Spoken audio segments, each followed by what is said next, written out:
Welcome back to The Real Jonathan Smith Show on Indy's Sports Ticket, 1430 AM and 99.5 HD2. What's going on? The Real Jonathan Smith Show here on Indy's Sports Ticket. That's right. Your boy is back after just a great week of vacation. Glad to be back. Glad I got to go on vacation. It was nice. But because I got to go on vacation, I missed out on just some important sports conversation, especially around our girl, Caitlin Clark. Caitlin Clark and the Indiana Fever. They just continue to get better.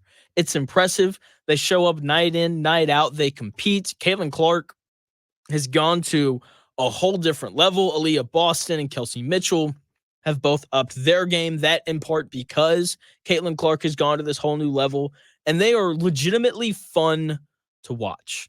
The Fever just wrapped up a tough 5-game stretch where they played the Las Vegas Aces, who are currently third in the WNBA standings, the New York Liberty, who are currently first in the WNBA standings, the Mystic, who suck, the Mercury, who are sixth in the WNBA standings, and the Minnesota Lynx, they played them yesterday, who are fourth in the WNBA standings. That is a tough stretch of games. Coming into the season, looking at that stretch, you've been like, if they go 1-4, if they can beat the Mystic, that'd be great. And then you sit back and you watch them, and you just kind of see this upward trajectory to a point where they went 3-2, a winning record over a tough stretch. Angel Reese and the Chicago Sky, they're not doing that. Okay, they went 3-2 over that tough 5-game stretch. That is impressive. There is no way they would have gone 3-2 over that stretch a month ago. Okay, part of why they've improved is because Caitlin Clark has improved. These last 5 games, she's been awesome. The turnovers still a little bit too high. Okay, I want to make sure that we're talking about the full picture here. Turnovers, still a bit much for me. But over these last 5 games, outside of that, man, she's been awesome. Okay, over this tough stretch against some of the best teams in the WNBA, she logged her first triple-double against the New York Liberty that happened about a week ago. And she averaged 19.5 points, 11 assists, and 6.5 rebounds a game.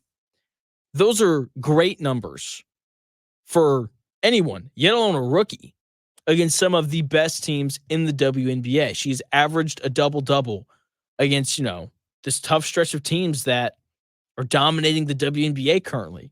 Okay, like she is starting to figure things out, especially in how teams are guarding her. And it's leading to a slight uptick in the scoring, right, which is impressive, and it's nice to see. She went crazy against the Mystic and scored, 29 points, hit a whole bunch of threes. It was great. It was fun. It was entertaining. But what's really popping is the uptick in the number of assists that she's having. Okay, like with where the double teams are coming from and all these things, like it's leading to her having so many more assists. And because of that, Aaliyah Boston is an all-star. Because of this uptick in assists, Kelsey Mitchell is an all-star. Both Aaliyah Boston and Kelsey Mitchell have both put up great numbers over, the past month or so.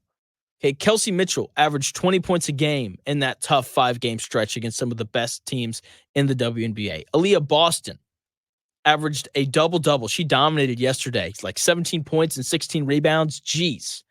Okay, over this tough 5-game stretch, she averaged 16 points and 11 rebounds a game.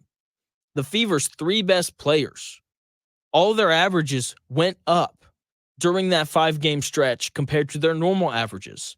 And this is a sign of multiple things. It's a sign of young players just getting better, right? Like we have to remember, Caitlin Clark, as great as she is, she's only a rookie, and she's starting to figure things out. Aaliyah Boston, great player. It's only her 2nd year in the league. Kelsey Mitchell, another great player. It's only her 3rd year in the league.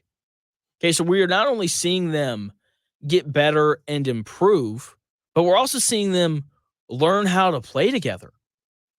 Okay, we are. And it's fun to watch. Like there's a lot more camaraderie. There's a lot more connection. Seeing watching the press conferences afterwards, like you can tell that people both like, or the women on the team both like and support Caitlin Clark, which is important. Okay. And like they should, like part of why Kelsey Mitchell and Aaliyah Boston are all-stars is because people are tuning in to watch Caitlin Clark, and so they're also getting to see more Kelsey Mitchell and more Aaliyah Boston, which is leading to them getting more all-star votes and these different types of things, right? So, like, there's camaraderie. They're learning how to play together on the court. They all seem to get along off the court. And over this past month, it has really popped. The best records in the WNBA since June 13th are the Las Vegas Aces, who are the defending champs, who are finally healthy. They've gone 11-2 over the past month. The New York Liberty, the runner-ups from last year, and the number one team in the WNBA this year, they're 9-2 in the last month. And then the third best record over the past month belongs to the Indiana Fever at 8-4. The Fever are getting better, and their three best players are improving. And Nalissa Smith is an awesome fourth best player to have. And when Caitlin Clark, Aaliyah Boston, and Kelsey Mitchell all show up and they all contribute and they all play well, Fever are tough to beat. That's three good, young, talented players. And all three of them played great yesterday in a road win. Road win. Road wins aren't easy to get, especially when you have a young team. And before I continue on, I want to address Christie Sides. Look, bad coaching gets in the way of things. It does. And bad coaching gets in the way. I think good coaching just allows great players to be great. I think very rarely, especially in a game as individualized as basketball, I think it's very rare to see a coach truly uplift everybody. It's an extreme rarity. And so in basketball, bad coaches get in the way of things and good coaches allow great players to be great. Christie Sides has been under a microscope all year long because she's the coach of the most popular women's basketball player ever. I said most popular, not best. And so she's been under this incredible microscope, and these people, including me, who've never really watched the WNBA, people who don't really understand how the WNBA is played, they're coming in, they're going on Twitter, they're going, wherever they have their imaginary platform, and they're sending out into the void all these, insults to Christie Sides and how terrible of a coach she is. But here's the thing. She's a good coach.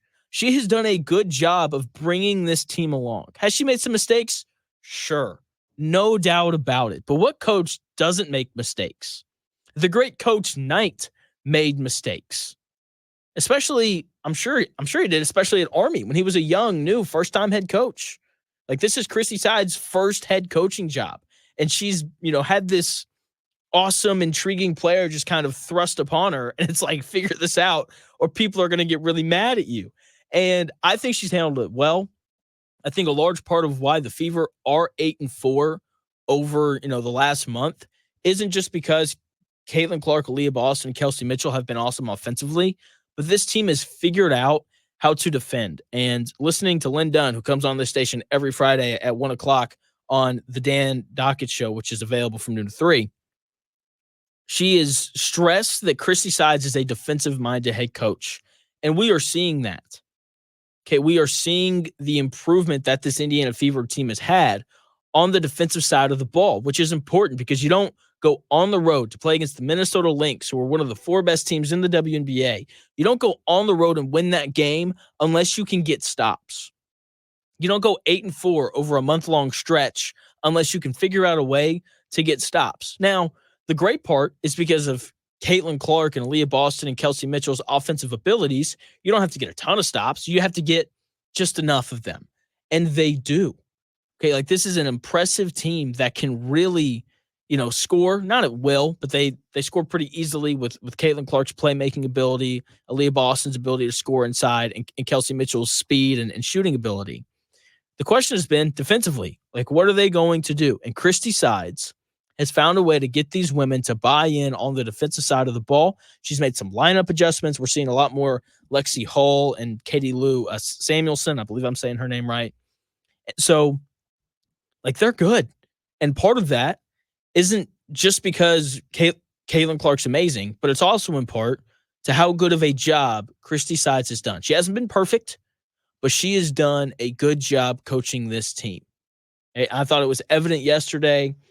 Clark, Mitchell, and Boston, all three showed up and played well. Aaliyah Boston was dominant on the inside, 17 points and 16 rebounds, just dominating the glass, showing great hands. Like she's catching, more passes from Caitlin Clark that she would have missed earlier in the season. I think that's another reason we're seeing this uptick in assists from Caitlin Clark. Her teammates they're actually catching the ball now. They're ready for these passes.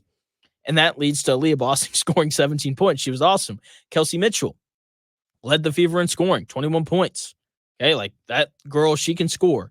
Okay, she may not be the best passer. She can defend too. She had a important block late in that game yesterday, right? But she didn't pass the ball super great. She didn't rebound super great. But hey, she defends and she puts the ball in the bucket. I'll take every player that I can get like that. And then finally, Caitlin Clark, 17 points and 6 assists. But she just creates so much offense with the way that these teams are defending her. She's such a good passer. Like she had multiple hockey assists. Like she's really figuring things out. And once again, when all three of these women play well, Fever are tough to beat. Okay. And the last thing I want to address before I had to break is just some of the discourse that I saw while I was gone surrounding Caitlin Clark and Angel Reese.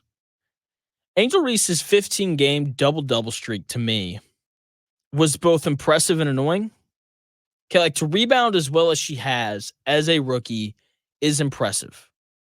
Okay, she's playing against full-grown women and rookies in any sport, the NFL, the NBA, Major League Baseball, whatever. Rookies in any sport usually come in lacking strength, right? Because you're 21, 22 years old playing against 28, 29-year-olds, people in their peak, their physical prime, kind of those late 20s. And so seeing her, Angel Reese, come in and rebound at this level is impressive. It is. The annoying part, however, is the stat padding. Okay, like I don't know if you guys have seen it, but there's a clip, circling around Twitter of, the Chicago Sky are getting thumped by the Liberty. They're down by like 15. And they throw the ball to Angel Reese, who has like 8 points and like 10 rebounds. And there's like 20 seconds left in the game. And Angel Reese catches it. Ooh, bless you. Anyway, Angel Reese catches it. She goes to score, and the Liberty quadruple team her.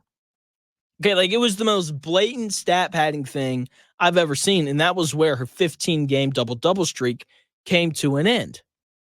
Okay, and that's the annoying part. It's like the stat padding and the missed layups. Like she's terrible around the basket. She's awful. Okay, if she was average, then she would have a legit case to be the rookie of the year. Okay, she would. But she can't make a layup. Yet, people are citing her, and this double-double streak is evidence as to why she should be the rookie of the year. And the people who are doing that are simply just Caitlin Clark haters. Okay, Dawn Staley, the head coach of the South Carolina Gamecocks, the best program in women's basketball, came out and said that she would give Angel Reese the Rookie of the Year award like today, which is just absurd. Okay, like there are people out there, it's becoming easier and easier to identify the Caitlin Clark haters out there.